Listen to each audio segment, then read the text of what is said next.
नमस्कार दोस्तों, आपको हमारे YouTube चैनल के एकेडमी में स्वागत है।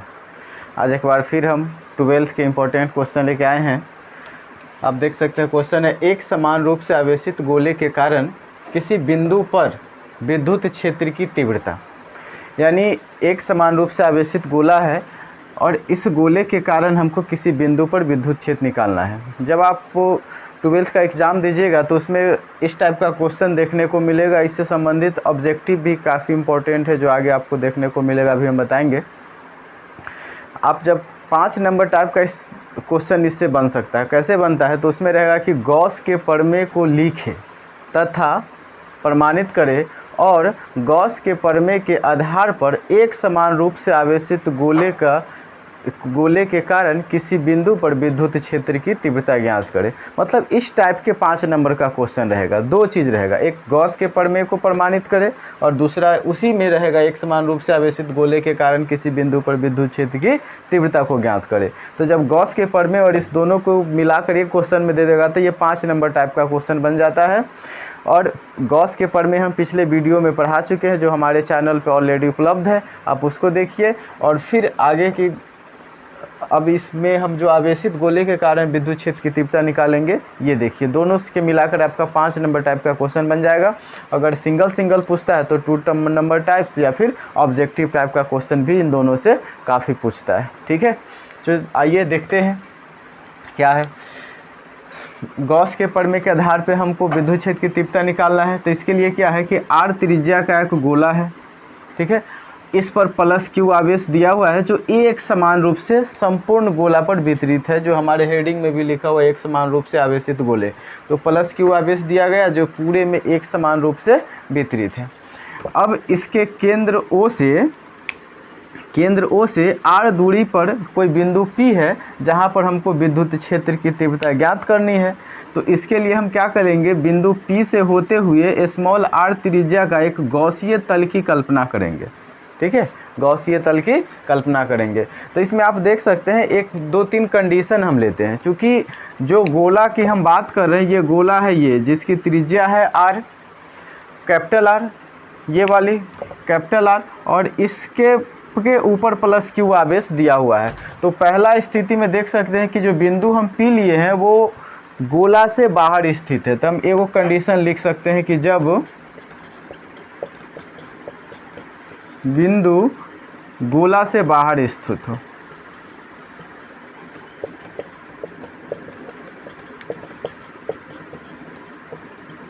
जब बिंदु गोला से बाहर स्थित हो, ये कंडीशन होगा। ठीक है, उसके बाद हम थोड़ा सा भाषा लिख लेंगे। चूँकि हम प्रत्येक वीडियो में ये आपको जिक्र करते हैं कि कोई भी थ्योरी को अगर हम पढ़ रहे हैं तो कैलकुलेशन हमको बढ़िया से आना चाहिए।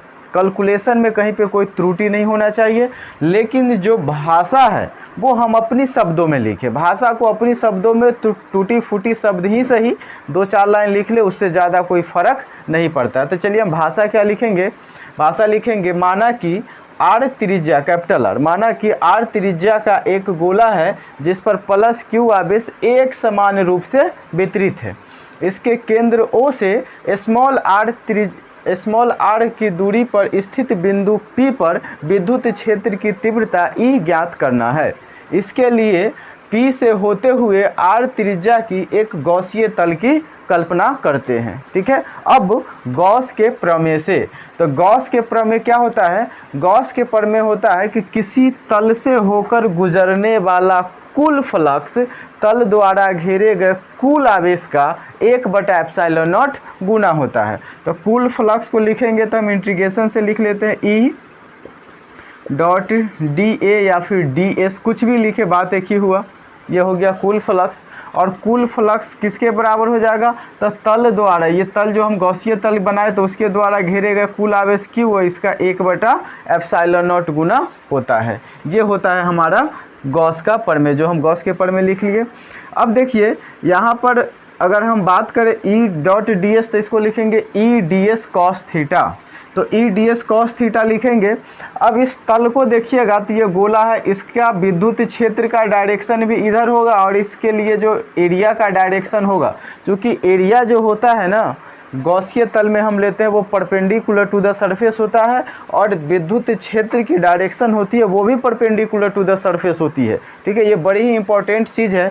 हम एक वीडियो में हम इस एरिया पे डिस्कस करेंगे, चूँकि एरिया यहाँ पे सदिश राशि होती है और area is always perpendicular to the surface and also electric field is the perpendicular to the surface. मतलब जो एरिया होता है वो भी परपेंडिकुलर टू द सरफेस और जो विद्युत क्षेत्र है इलेक्ट्रिक फील्ड होगा वो भी परपेंडिकुलर टू द सरफेस होगा। तो आप देख सकते हैं कि दोनों के बीच में कोई कोण नहीं होता है, मतलब जीरो होता है। तो यहाँ से हम E डॉट डी एस लिखेंगे तो E D S cos zero हो जाएगा और आपको पता है कि कॉस जीरो का वैल्यू 1 होता है। तो एफ क्या हो जाएगा, क्यू बटे एप्सिलॉन नॉट और ई डी एस केवल बचेगा, इसका वैल्यू 1 हो गया तो क्यू अपन एप्सिलॉन नॉट। हम इंटीग्रेशन का चिन्ह इसलिए हटा दिए क्योंकि इंटीग्रेशन हम छोटे से वैल्यू के लिए लेते हैं और फिर उसको इंटीग्रेशन करके टोटल वैल्यू कैलकुलेट करते हैं। तो यहाँ पे हम जब ds लिखेंगे तो इसका टोटल वैल्यू को हम लिख लेंगे जो क्षेत्रफल है उसको, इसलिए इंटीग्रेशन का चिन्ह को हम हटा दिए। तो क्या हो जाएगा, ये हो जाएगा E और ds मतलब क्या, क्षेत्रफल। ds एक ही बात हुआ, क्षेत्रफल। किसका क्षेत्रफल, तो ये वाला गॉसिय तल का क्षेत्रफल। तो गॉसिय तल गोला के रूप में है और गोला का क्षेत्रफल क्या होता है 4 पाई आर स्क्वायर। तो ये हो जाएगा 4 पाई आर स्क्वायर, चूँकि गॉसिय तल की बात हो रही है, बराबर क्या चीज़ क्यू अपन एप्सिलॉन नॉट। ये गुना में इधर आएगा तो भाग में, तो ई बराबर क्या हो जाएगा, इसको हम अगर एडजस्ट करके लिखे पूरा उधर पहले भेज देते हैं, क्यू बटे एप्सिलॉन नॉट गुने 4 पाई आर स्क्वायर। अगर इसको हम एडजस्ट करके लिख ले तो क्या हो जाएगा, ई बराबर हो जाएगा 1 बटे 4 पाई एप्सिलॉन नॉट, इसको एक साथ लिख लिए, और क्यू बटे आर स्क्वायर। ये हो गया हमारा विद्युत क्षेत्र की तीव्रता। विद्युत क्षेत्र की तीव्रता आ गया किसके कारण, तो एक समान रूप से आवेशित गोला के कारण। कहाँ पर, तो जब बिंदु गोला के बाहर स्थित होगा तब। तो ये पहला कंडीशन हो गया। ठीक है, आप पहला कंडीशन के लिए ग्राफ भी यहाँ से खींच सकते हैं, रिलेशन भी निकाल सकते हैं। ई समानुपाती 1 बटे आर स्क्वायर या ई व्युत्क्रमानुपाती आर स्क्वायर लिख सकते हैं। जब गोला के बाहर स्थित हो तब ये होती है विद्युत क्षेत्र की तीव्रता। ठीक है, अब दूसरा, जब हम सेकेंड पोजीशन में क्या लिखेंगे कि जब बिंदु गोला के सतह पर स्थित हो, गोला के सतह पर स्थित हो, दूसरा ये हो जाएगा। अब जब गोला के सतह पर स्थित की अगर हम बात कर ले, मतलब ये जो P बिंदु यहाँ पर है, जब यहाँ पर ना होकर यहीं पर हो, गोला की सतह पर ही हो, तो उस स्थिति में स्मॉल आर किसके बराबर हो जाएगा, कैपिटल आर के बराबर हो जाएगा। तो जब हम विद्युत क्षेत्र की वैल्यू लिखेंगे तो फिर से वही 1 बटे 4 pi epsilon naught Q upon R square, capital R square. ये हो जाएगा हमारा विद्युत क्षेत्र की तीव्रता कहाँ पर, गोला की सतह पर। ठीक है, चलिए तो इसके बाद अगर तीसरा बिंदु हम लेते हैं, तीसरा बिंदु क्या लिखेंगे कि जब बिंदु गोला के अंदर स्थित हो, जब बिंदु गोला के अंदर स्थित हो। तीसरा पॉइंट, मतलब ये जो हम P पॉइंट को अभी हम बाहर लिए थे, हम बाहर न लेंगे, कहाँ पर ले लेंगे, अंदर कहीं पे ले लेंगे। मान लीजिए कि अंदर ये वाला पॉइंट लिख दिए P आर दूरी पर केंद्र से। ठीक है, ये अंदर हो गया। अब इस स्थिति में क्या होगा, ये तीसरा पॉइंट है। अब इस स्थिति में देखिएगा, चूँकि हम गॉस का प्रमेय के आधार पर अगर लिखे तो गॉस के प्रमेय क्या होता है कि किसी तल से होकर गुजरने वाला कुल फ्लक्स तल द्वारा घेरे गए कुल आवेश का 1 बटा एप्सिलॉन नॉट गुना होता है। और हमने किस पॉइंट की बात कर रहे हैं, हमने P पॉइंट की बात की है। तो P पॉइंट पे आप देख सकते हैं जो गोला के अंदर स्थित है और गोला के अंदर कोई आवेश नहीं है। गोला के अंदर जो Q का वैल्यू है वो है 0, गोला के बाहर है Q आवेश, अंदर तो 0 है। तो फिर यहाँ से जो E इंटू डी ए का जो वैल्यू आएगा वो क्या हो जाएगा, ये 0 हो जाएगा, क्योंकि Q का वैल्यू 0 रखेंगे। तो E बराबर हमारा क्या आ गया, E बराबर आ गया 0। तो गोला के अंदर किसी भी बिंदु पर विद्युत क्षेत्र की तीव्रता 0 होती है। ये बहुत ही इम्पोर्टेंट है क्वेश्चन है, VVI एकदम। आप देखें तो प्रत्येक साल इस टाइप के ऑब्जेक्टिव आपको मिल जाएगा, प्रत्येक साल, कि गोले के एक समान रूप से आवेशित गोले के केंद्र पर विद्युत क्षेत्र की तीव्रता क्या होती है। तो केंद्र भी तो गोला के अंदर ही ना होता है, तो 0। केंद्र के गोला के अंदर तो 0, मतलब गोला के अंदर हम किसी भी बिंदु की बात कर ले तो वहाँ पर विद्युत क्षेत्र की तीव्रता क्या होगी, 0 होगी। जो बहुत ही ऑब्जेक्टिव में ये इंपॉर्टेंट क्वेश्चन है। आप प्रीवियस ईयर का क्वेश्चन देखिए, आपको हर बार ये क्वेश्चन देखने को मिल जाएगा, एक आधी साल गैप मिलेगा, ठीक है।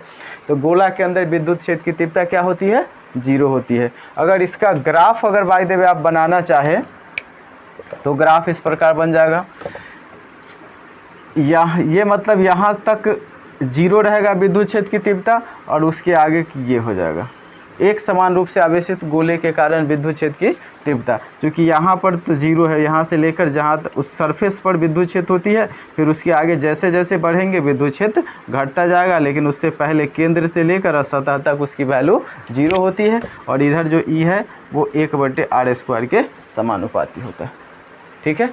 तो ये होता है इसका विद्युत क्षेत्र, ये हो जाती है जो दूरी होगी वो रेडियस के बराबर हो जाएगा। तो ये इसका ग्राफ भी बन जाएगा, यहाँ से भी आप देख सकते हैं। तो गोला के केंद्र पर विद्युत क्षेत्र कितना हो जाता है, 0 हो जाता है। गोला के अंदर विद्युत क्षेत्र क्या हो जाता है, 0 हो जाता है। तो ये था एक बहुत ही इंपॉर्टेंट क्वेश्चन जो 12th के एग्ज़ाम के लिए है, जो बच्चे 2024 में एग्ज़ाम देना चाहते हैं उनके लिए। आपको पहले भी हम बताएं कि इस टाइप के क्वेश्चन जो एग्ज़ाम में पूछेगा तो इसके साथ गॉस का प्रमेय ऐड होता है, तो 5 नंबर टाइप का क्वेश्चन बनता है। और गॉस का जो प्रमेय है वो हमारे इससे पहले वाले वीडियो में है, जो आप देख सकते हैं जाके। तो दोनों को मिला के ये 5 नंबर टाइप क्वेश्चन है। इससे आपको बता दिए कि ये ऑब्जेक्टिव क्वेश्चन है जो बहुत ही इंपॉर्टेंट है, जो हर बार के एग्ज़ाम में आपको देखने को मिलेगा। उसके बाद जो हम अभी इससे फार्मूला जो निकाले कि गोले के अंदर विद्युत क्षेत्र की तीव्रता 0 आ गई, सतह पर विद्युत क्षेत्र की तीव्रता 1/4πε0 Q/r², सतह के बाहर 1/4πε0 Q/r²। इन पे न्यूमेरिकल टाइप्स क्वेश्चन भी पूछता है, और कई बार एग्जाम में 2 नंबर टाइप्स में न्यूमेरिकल टाइप के क्वेश्चन भी सबसे पूछ लेता है, ठीक है। तो आप इस क्वेश्चन को घर पे प्रैक्टिस कीजिए बनाने का। भाषा जो भी हो 2-4 लाइन ही लिखिए, 1 लाइन ही लिखिए, पर अपने शब्दों में लिखिए। कैलकुलेशन परफेक्ट होना चाहिए, उसमें कोई त्रुटि नहीं होना चाहिए, ठीक है। तो देखते रहिए हमारा यूट्यूब चैनल के ए अकेडमी। धन्यवाद।